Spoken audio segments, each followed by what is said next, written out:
Aquí estamos nuevamente para leer este capítulo 4 del libro Si lo crees, lo creas de Brian Tracy. Comenzamos con la lectura entonces en esta página 123. Dice así, capítulo 4. Cambia tu pensamiento, cambia tu vida. Siempre he creído y sigo creyendo que sea cual sea la buena o la mala fortuna que se nos presente, podemos darle sentido y transformarla en algo valioso. Palabra escrita por Hermann Hesse. No es lo que te sucede en la vida lo que determina cómo te sientes, es cómo respondes a lo que te sucede. Dos personas pueden tener la misma experiencia, pero una la superará, la dejará ir, se olvidará de ella y continuará con su día o su vida. La otra persona estará devastada, enojada, resentida y muchas veces infeliz por un periodo prolongado de tiempo. El mismo evento, dos reacciones diferentes. Un curso de milagros dice: le das sentido a todo lo que ves. Y Shakespeare dijo: nada es, pero pensarlo lo hace ser. La forma más rápida de transformarse de negativo a positivo y liberarse de las experiencias infelices del pasado es decidir ver tu pasado de una manera diferente. Cuando practicas la ley de la sustitución e intercambias un pensamiento positivo por un pensamiento negativo, tus emociones cambian, casi instantáneamente. El orador motivacional Wayne Dyer dijo una vez: nunca es demasiado tarde para tener una infancia feliz. Tu estilo de interpretación.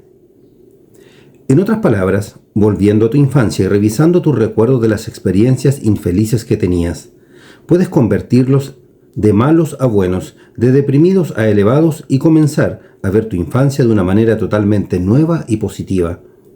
Al interpretar los recuerdos de una nueva manera, te sentirás diferente acerca de ellos. En la religión hindú, los seguidores creen en reencarnaciones múltiples. Creen que cada persona nace y muere una y otra vez durante cientos y miles de años. Al final de cada vida, cuando estás reencarnado en otra vida, pasas a un nivel superior, hacia la salvación y la unidad con el alma suprema, o hacia un nivel inferior, lejos de la salvación, dependiendo de cómo te comportaste en tu vida anterior. ¿Fuiste positivo o negativo? ¿Bueno o malo? ¿Útil o hiriente? El fin último de este proceso de reencarnación y desarrollo progresivo, según los hindúes, es el logro de la perfección espiritual en esta tierra. Luego te elevas al nirvana o al cielo y te liberas del interminable ciclo de nacimiento y muerte. Ya sea que creas o no en la reencarnación, aquí hay un ejercicio que puedes hacer y que te puede permitir regresar y tener una infancia feliz. Ejercicio. Imagina que en un lugar del otro lado del universo, mucho antes de que nacieras, pudiste buscar sobre la tierra y seleccionar a tus próximos padres. Al hacer esta selección, elegiste deliberadamente a los padres que te llevarían a una situación en la que podrías aprender las lecciones que más necesitas en esta próxima vida. Elegiste a estos padres para que pudieras experimentar las pruebas y tribulaciones de una vida que crecía en esta familia, porque era la única forma en que podías aprender, evolucionar y convertirte en una persona mejor. Cuando juegas con esta idea y veas a tus padres, hermanos y experiencias infantiles, comenzarás a identificar las lecciones que aprendiste de cada problema o dificultad que tenías mientras crecías. Pero ahora, al aceptar que tú elegiste a tu familia, los ves como pasos valiosos en tu camino de crecimiento y desarrollo. Piensa en el impacto que tus padres han tenido en ti. ¿Puedes identificar cómo han influido en tus mayores fortalezas y debilidades? Aprende de las experiencias. Muchas personas pasan décadas quejándose de cosas que sus padres hicieron cuando crecieron. Eso fue cierto en mi caso. Recuerdo una vez cuando tenía 30 y pocos años y estaba saliendo con una mujer joven. Durante la cena, Comencé a recordar y a quejarme de mi padre por los errores que cometió conmigo durante mi infancia. La joven, bastante inteligente, me detuvo y me preguntó: Brian, ¿estás contento de estar vivo? Yo dije: por supuesto, realmente disfruto mi vida. Luego dijo: bueno, tu padre te trajo aquí, así que deja de quejarte. Recordé estar momentáneamente aturdido y luego me di cuenta de que ella tenía razón. A partir de ese día, nunca más me quejé de mi padre ni de mi infancia. Puedes hacer lo mismo, sin importar lo que tus padres hicieron, te trajeron aquí. Te dieron el mejor regalo de todos, tu vida. Siempre puedes estar agradecido con ellos por eso. El gran poder que te ama. Aquí hay otro ejercicio para ti. Imagina que en algún lugar del universo hay un gran poder que te ama y quiere lo mejor para ti. Este gran poder quiere que seas feliz, saludable y que estés realizado. Quiere que seas exitoso y próspero. Este gran poder también sabe que puedes alcanzar mayores niveles de felicidad, alegría y placer solo aprendiendo ciertas lecciones esenciales a lo largo del camino. Y sabe que tienes una naturaleza perversa. No aprenderás a menos que duela. No puedes aprender de leer u observar las experiencias de otros. Puedes aprender solo cuando sientes dolor, físico, emocional o financiero. Requiere dolor llamar tu atención para que puedas aprender las lecciones que debes aprender. Por lo tanto, para poder enseñarte, entrenarte y guiarte hacia tu bien superior, este gran poder te envía lecciones, cada una acompañada de dolor, para que escuches y prestes atención. Oye, qué buena forma de verlo, ¿eh? Recuerde, hay una lección que aprendí hace tiempo también en estas lecturas. Cambiar la pregunta. ¿Cuál es cambiar la pregunta? Dice, la mayoría de la persona dice: ¿por qué me pasa esto a mí? De hecho, tengo un familiar cercano que dice: ¿por qué siempre a mí? ¿Por qué siempre me pasan cosas malas? Y es muy difícil sacar a esa persona de ese estado. Por más que uno le explica que la pregunta no es el por qué, la pregunta es ¿para qué me pasan cosas a mí? ¿Qué es lo que en el fondo este ser que dice aquí en el libro, este ser, este gran poder que te ama, qué es lo que quiere enseñarte? ¿Qué es lo que quiere que tú realmente desarrolles? Entonces la pregunta no es por qué a mí, y sobre todo con una mentalidad como de víctima, ¿verdad? Sino del para qué. ¿Para qué me pasan cosas? Tanto buenas como malas, ¿eh? ¿Por qué me pasan estas cosas buenas? ¿Cuál es la lección que estoy aprendiendo? ¿Cuál es la lección que la vida me está enseñando? ¿A ser más agradecido? ¿A disfrutar del momento? ¿A disfrutar de las cosas buenas? ¿A multiplicar esas cosas buenas? Y cuando pasa algo malo, bueno, ¿cuál es la lección que tengo que aprender? Cambie la pregunta, recuerde, en vez del por qué me pasan cosas, ¿para qué? Tanto buenas como malas. Busca el regalo. Norman Vincent Peale dijo una vez: cuando Dios quiere enviarte un regalo, lo deja en un problema. Cuanto más grande es el regalo que Dios quiere enviarte, más grande es el problema en que lo envuelve. Cuando observas cada problema o dificultad que tienes en tu vida como si contuviera algún tipo de regalo, comienzas a ver las cosas de manera diferente. El desafío para la mayoría de las personas es que experimenten el dolor, pero están tan ocupadas quejándose y culpando a los demás que no ven el regalo. También son diferentes formas de ver las cosas, ¿ves? ¿Se da cuenta? Porque dice, bueno, la vida me está enseñando algo. Por esa gran lección o ese gran regalo está envuelto en algún problema, está envuelto en una situación, está envuelto en algo que yo tengo que descifrar, algo que tengo que descubrir. El qué, el cómo y el cuándo es ahí donde nosotros tenemos que aprender a descubrirlo, tenemos que aprender a analizarlo, para saber cuál es la lección que está en el fondo, cuál es el regalo que está en el fondo. Tu problema más grande, dice. Piensa en todos los problemas que tienes en tu vida ahora mismo. Ahora imagina que se te ha enviado este gran problema que contiene un regalo en forma de una lección que debes aprender para que puedas ser más feliz y tener más éxito en el futuro. ¿Cuál es la lección?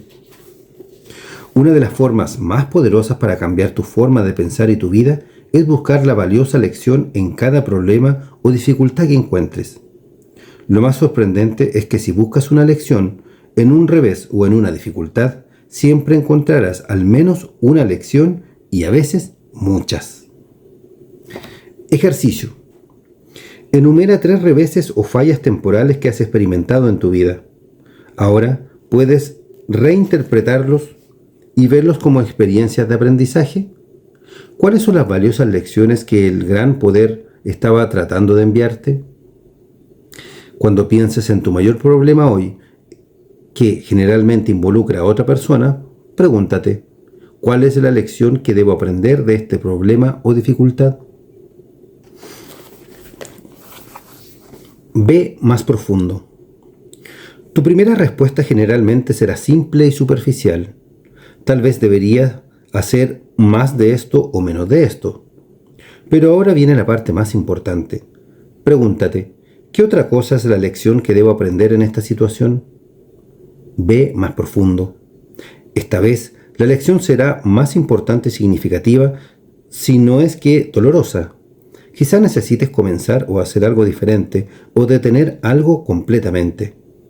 Luego preguntas nuevamente, ¿qué otra cosa es la lección que debo aprender? Vas aún más profundo. A medida que continúes haciendo esta pregunta, las lecciones serán cada vez más relevantes y útiles y a menudo más dolorosas. Finalmente, si es un problema importante en tu vida con el que has estado luchando durante mucho tiempo, alcanzarás la verdadera lección que debes aprender.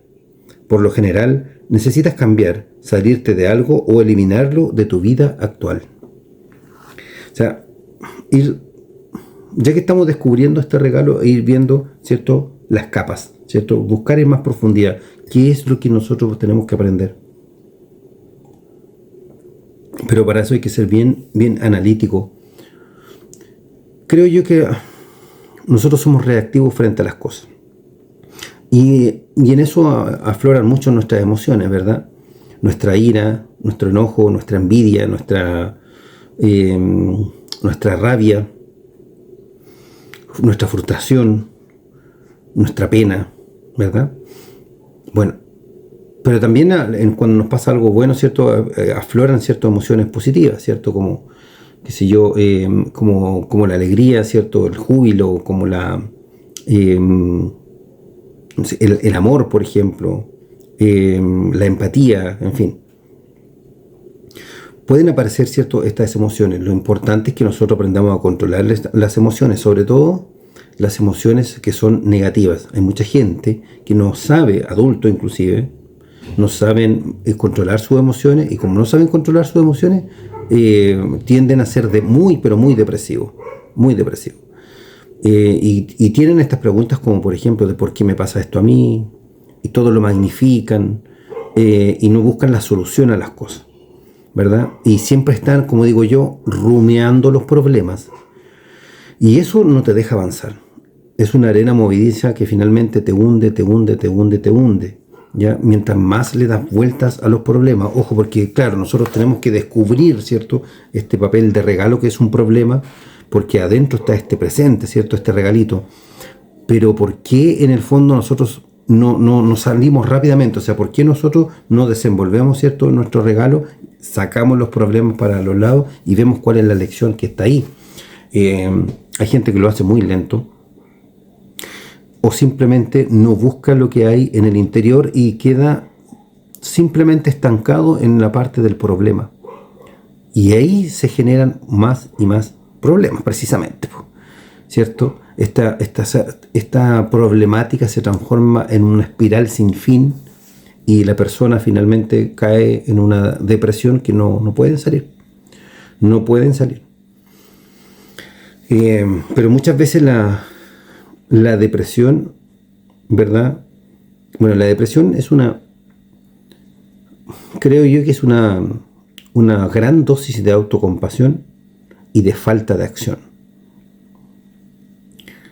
¿Por qué? Porque vienen estas preguntas de ¿por qué siempre a mí? Todo lo malo me pasa a mí. Como que si el mundo girara alrededor de esas personas. Y no es así. Todas las personas tienen sus sufrimientos, todas las personas tienen sus historias, todas las personas tienen sus victorias y todas las personas tienen sus derrotas. Cómo te tomes la vida con esto de dulce y agraz es parte de tu crecimiento personal. Y por eso nosotros hacemos esta lectura, para poder entender en el fondo de que el camino de la vida finalmente tiene muchos baches, tiene muchas cosas que a nosotros nos van a hacer caer, que lo importante es aprender a levantarnos, tener un objetivo y seguir avanzando. Bueno. Siguiente título dice: enfrenta la verdad.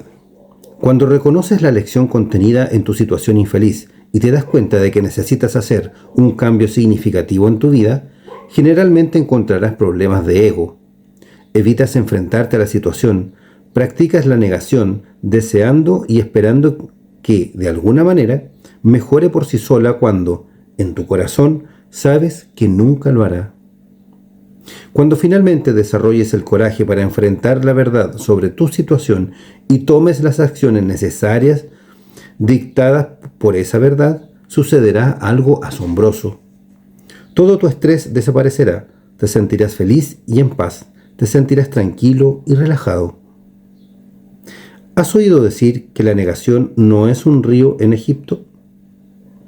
La negación o la negativa de enfrentar la verdad o la realidad de tu situación es una fuente importante de estrés y ansiedad, de emociones negativas e incluso de enfermedades físicas y mentales. Lo opuesto a la negación es la aceptación. Cuando aceptas que la situación es la que es, reconoces que no va a cambiar y actúas en consecuencia. Todo tu estrés se desvanece. Mira, es bien importante de aceptar las situaciones. Sí, si uno acepta la situación, pero busca una oportunidad de mejora, ahí es cuando nosotros pasamos a la acción. Si nosotros aceptamos las situaciones, pero lo aceptamos de un punto de vista muy pasivo, en el fondo somos una veleta en el viento. Nos dejamos llevar por las circunstancias, ¿ya? Y no haga eso. Nunca se deje llevar por las circunstancias. Por eso tiene que aprender a desarrollar su personalidad, para poder aprender a dar su opinión, para poder aprender a decir sí, para aprender a decir no, en fin, ¿ya? No siempre vamos a desarrollarnos, vamos a estar con las personas que queremos, no siempre vamos a estar en un ambiente que queremos, que sea óptimo en lo personal, en lo laboral, en fin, hay montones de situaciones, qué sé yo, uno puede ir de vacaciones a un lugar, ¿cierto? A un hotel, en fin, y justo te tocó en la pieza de al lado, no sé, o en la piscina, ¿cierto? Hay unas personas medio odiosas. A veces hay cosas que escapan de nuestro control, ¿verdad? Pero hay otras que sí son parte de nuestro control y que son parte de lo que nosotros podemos hacer, que es tomar acción, ¿verdad? Qué sé yo, hay amistades, por ejemplo, amistades tóxicas, parejas tóxicas, ¿verdad?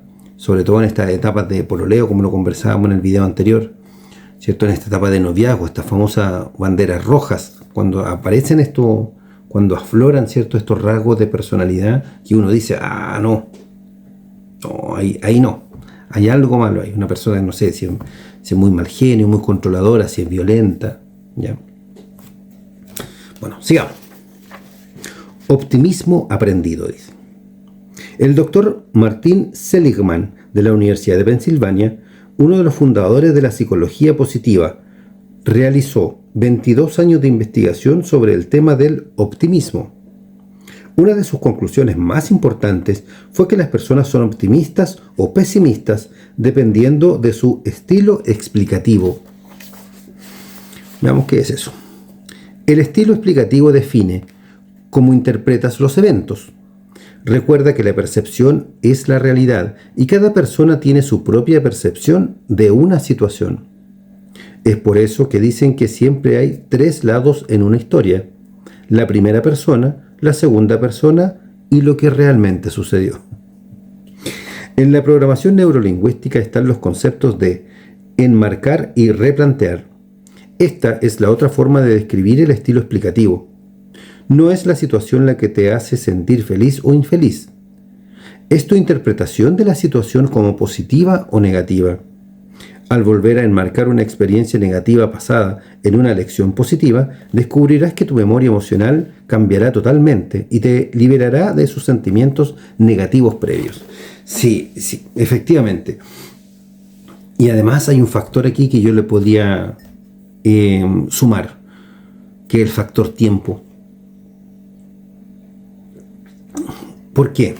Porque cuando nosotros estamos pasando por una experiencia, por un momento negativo, ¿cierto? Por una experiencia, por algo que nos puede estar causando molestia, dolor, rabia, inclusive dolor físico, en fin.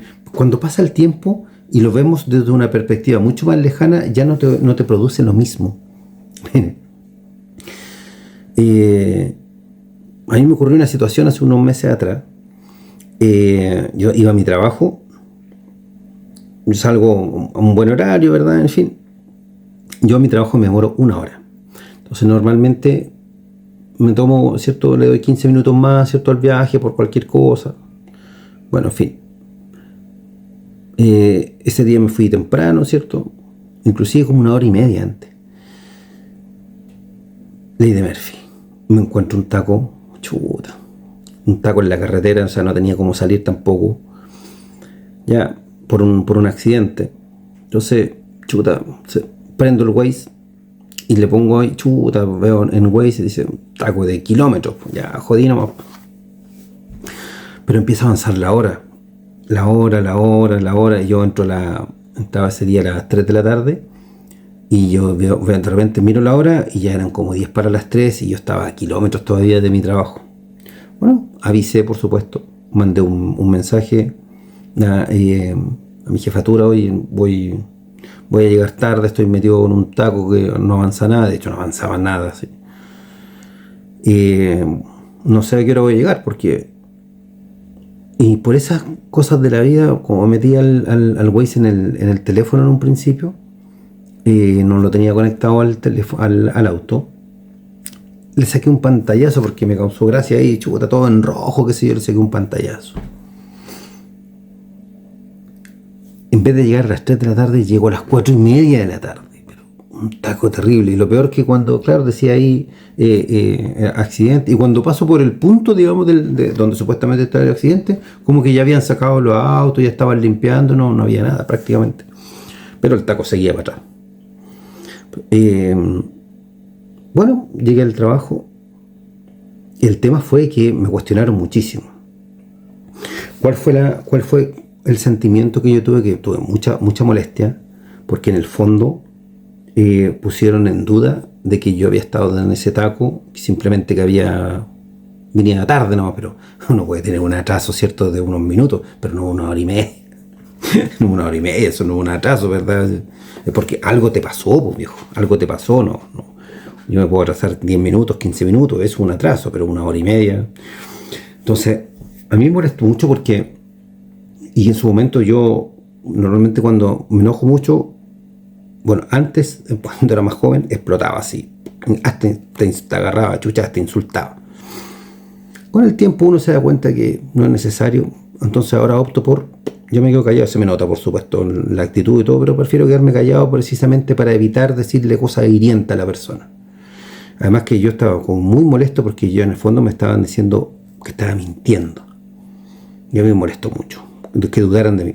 No me importa que a mí me critiquen en el trabajo, ¿eh? Porque claro, uno lo puede hacer bien, lo puede hacer mal, se puede equivocar, se puede demorar en un plazo, puede que no era la información que te pidieron, que lo haya hecho súper bien, en fin, hay montones de factores, ¿verdad? Pero cuando se van a lo personal, cuando dudan de ti, de tu honestidad, por ejemplo, que era lo que yo sentía en ese momento, puta, para mí yo estuve a punto de decir, ¿sabes qué? Chao, loco, me voy, porque yo no puedo estar en un lugar donde dudan de ti como persona. Como persona. Puede que tú no cumplas las expectativas, no sé, profesionales, ¿verdad? Que hasta ahí está. Yo diría que inclusive está bien si uno no cumple con una cierta expectativa, o las personas que están, ¿cierto?, no, en realidad no cumplen con un perfil, en fin. Claro, tú puedes desvincular a la persona, ningún problema, y uno tiene que aceptar eso también, sí. No hay problema con aquello. Pero cuando dudas de la persona, es otra cosa. Es otra cosa. Hay que separar lo profesional de lo personal. Yo muy molesto. Pero a medida que pasa el tiempo, uno ve las cosas de diferente manera. Después hasta me causaba gracia. Porque, y a todo esto, en esa conversa, yo me acuerdo de que había sacado el pantallazo y tú estás dudando. Mira, este fue. ¿Cachai? Así estaba la carretera. A mí no me gusta eso cuando esas conversas pasan de lo profesional a lo personal. Creo que no corresponde. Entonces, con el tiempo yo me doy cuenta de que finalmente uno lo cambia. Uno cambia esa percepción del momento, de las cosas, de las personas. En fin, uno va cambiando ciertas cosas. Y ya no, cuando hablo de eso, bueno, ahora me acordé, no lo recuerdo con enojo ni nada de eso. Como si estaba en ese momento muy enojado. O sea, yo creo que hubiese quedado 2 minutos más en esa oficina y yo se mandaba la cresta a los dos que estaban ahí. Se mandaba la cresta y en muy malos términos. A punta de chucha. Me hubiese salido, ¿cierto? El jovencito. Pero no era necesario. No es necesario. Cuando uno no está contento en algún lugar, simplemente muchas gracias, que les vaya súper bien. Y uno se va, ¿no? Sin dar muchas explicaciones tampoco. Ya. Mira, curiosamente aquí dice: elige tus palabras con cuidado. Mira, a todo esto, este libro yo no lo he leído, lo estoy recién leyendo con ustedes. Sí, se dio justo ahora el título que dice: elige tus palabras con cuidado. Dice: el lenguaje es muy importante en esta área. Las palabras que eliges usar para interpretar un evento, pueden desencadenar pensamientos, sentimientos, emociones y reacciones positivas o negativas. Claro, ¿verdad? Pero es súper importante las palabras que nosotros usamos. Las palabras pueden hacerte feliz o triste, alentarte o desanimarte, emocionarte o deprimirte. Una de las maneras más rápidas de cambiar tu mente de negativa o positiva cuando algo sale mal es cambiar tu vocabulario. Por ejemplo, en lugar de la palabra problema, usa la palabra situación. Un problema es negativo, inmediatamente evoca imágenes de pérdida, retraso e inconveniencia. Pero la palabra situación es neutral. Cuando dices, aquí tenemos una situación interesante, no existe una carga emocional negativa asociada a la palabra. Como resultado, permaneces calmado, lúcido y más capaz de enfrentar cualquier situación. Oye, bien interesante eso, me gustó. Nosotros normalmente, claro, cuando nosotros hablamos de problemas, hasta aquí vamos a llegar a la lectura hoy día, cuando nosotros hablamos de problemas, ¿verdad? Es porque le estamos poniendo una connotación negativa. Pero cuando nosotros le llamamos a esto una situación, claro, efectivamente tiene una carga emocional neutra, porque cuando hablamos de una situación no estamos diciendo si es positivo o es negativo. Simplemente estamos hablando de un hecho en particular. ¿Ya? Y eso es otro, ojo, no generalicemos. Mira,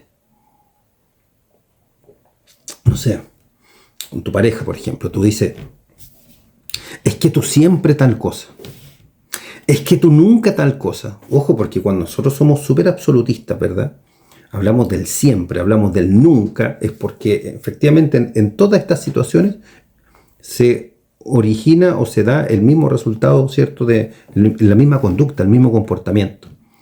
Y la pregunta es, frente a esa conducta, siempre, o sea, frente a esa situación, ¿siempre actuamos de la misma manera? Probablemente no. Probablemente no. Entonces, cuando nosotros, es que tú siempre tal cosa o es que tú nunca tal cosa, normalmente estamos haciendo daño. Sí, cuidado con eso. No todas las personas actuamos siempre de la misma manera. Pero ojo, ¿dónde está el aprendizaje? Precisamente frente a un mismo estímulo, ojo con esto. Frente a un mismo estímulo, nosotros cambiamos, ¿cierto?, nuestra reacción. Ahí nosotros decimos que tenemos aprendizaje. Si nosotros frente a un mismo estímulo, frente a una misma situación, reaccionamos de la misma manera, es porque no estamos aprendiendo. Situación, por ejemplo, en la calle. No sé, vas conduciendo, ¿verdad? No sé. Y viene y pasa un motorista, como me pasó, y te pega en el espejo. Te pega en el espejo. Uno saca algo tú no sé, bajar el vídeo y tirarle un par de garabatos, de partida no te va a escuchar. Y si es que te escucha o te mira para atrás, se da vuelta, fíjate que esa persona tiene una capacidad de evadir del lugar súper rápida. En cambio tú, en tu auto, no, ¿verdad? Esa persona se puede devolver, ¿cierto? Y te puede romper el vidrio. No me pasó a... Te puede romper el vidrio, te puede rayar el auto y se puede ir y tú ni cansaste ni a mover tu auto. ¿Dónde está el aprendizaje? Que cuando yo siento, ¿cierto?, que viene un vehículo, siempre estoy mirando, ¿cierto?, por los vidrios, ¿cierto?, laterales, los espejos. Cuando veo que viene una moto, yo me hago un lado, ¿cierto?, y le dejo paso libre.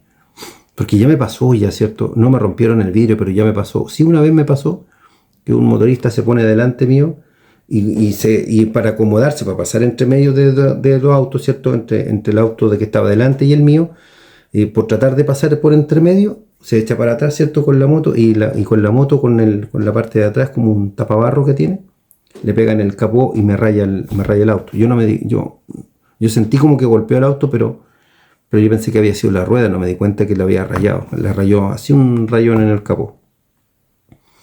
Entonces, yo evito la moto, porque uno no sabe qué persona anda ahí. Hay gente que es súper centrada, que no anda haciendo, ¿cierto?, para ir para acá en la moto ni nada de eso. Pero hay otros que son tremendamente irresponsables, muy, pero muy irresponsables, sobre todo los más jóvenes, muy irresponsables. Así que, miren, frente a un mismo estímulo, cambiamos nuestra conducta. Eso es aprendizaje, ¿verdad? Qué sé yo, personas que se saltan la fila, personas que te insultan, por ejemplo, personas que dudan de ti y tú, en vez de reaccionar, tú calmado. De hecho, me pasó una discusión fuerte que tuvo una persona conmigo porque yo no discutí con él. Un ex jefe y que me trató muy mal, a gritos, qué sé yo. No me insultó, pero escapó de sus atribuciones disciplinarias. Fue cuando yo estaba en la Fuerza Aérea. Escapa de sus atribuciones disciplinarias porque él no tenía atribuciones disciplinarias hacia mi persona, porque él no era mi jefe directo.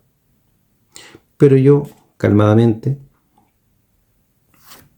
siempre, él enfurecido por una tontera, que él tenía la culpa por lo demás, porque él lo habían retado por no cumplir una cuestión. Yo le respondía a todo lo que él me decía, yo muy tranquilamente. Nunca levanté la voz, nada. Lo que sí hubiese hecho en otra oportunidad, haberlo agarrado a chucha por lo menos. Pero dije, y me decía, oye, yo estoy tranquilo, le decía, oye, me faltó decirle, oye, cálmate, relájate. Claro, ¿por qué? Porque hay aprendizaje, o sea, ese tipo de personas que pierden los estribos con mucha facilidad. Porque yo pensaba, oye, este gallo es un oficial, puta, porque lo retaron, reacciona así, puta, y eso que todavía no nos están ni disparando, pues. Todavía no hay ni balazo y ya está vuelto loco, está desesperado. Puta, ¿qué va a pasar cuando vean los heridos al lado, cuando caigan los bombazos? Bueno, ese era mi pensamiento en ese momento, pues. Tú no puedes perder el control. Una persona enojada es una persona descontrolada. Ojo con eso. Eso uno lo aprende con el tiempo. Por eso que hoy por hoy, cuando yo me enojo, normalmente me quedo callado. ¿Por qué? Porque nosotros cuando nos enojamos nos descontrolamos. Y cuando nos descontrolamos hacemos y decimos cosas que después nos arrepentimos. Y a mí me pasó varias veces. Varias veces. Por eso que ahora hay que ser un poquito más mesurado. Mucho más selectivo a las personas que entran en un círculo íntimo tuyo, en donde tú inclusive le puedes contar ciertas cosas personales o hay ciertos niveles. O sea, tú puedes conversar con una persona algo un poco más personal, que no sea laboral, ¿verdad? Solo laboral, pero eso no significa que entre tu círculo íntimo. No significa en absoluto, es solamente una conversación. Por eso va a depender mucho del tipo de cosas que tú le cuentes, ¿verdad? Hay otras personas que definitivamente jamás tú le vas a contar algo o vas a conversar algo que no sea laboral o si es algo personal, así, mínimo. Y es lógico porque uno no tiene toda la confianza, ¿cierto?, con todas las personas. No porque sea un colega del trabajo, ¿cierto?, vas a tener digamos, esa confianza. No, en absoluto, en absoluto. Al contrario, yo creo que uno tiene que aprender a cuidar su intimidad, la intimidad de su familia, tiene que aprender a cuidarla, no ventilar las cosas. Bien, estimados, hasta aquí quedamos con la lectura. Ahora vamos a ir, todavía es temprano, así que vamos a trabajar un ratito, después vamos al deporte. Llegamos hasta la página 131 el día de hoy. Sí, después ya vamos a terminar este capítulo 4, que en 9 páginas solamente. Será entonces hasta una próxima oportunidad de esta lectura del libro Si lo crees, lo creas, de Brian Tracy. Que estén bien. Chao.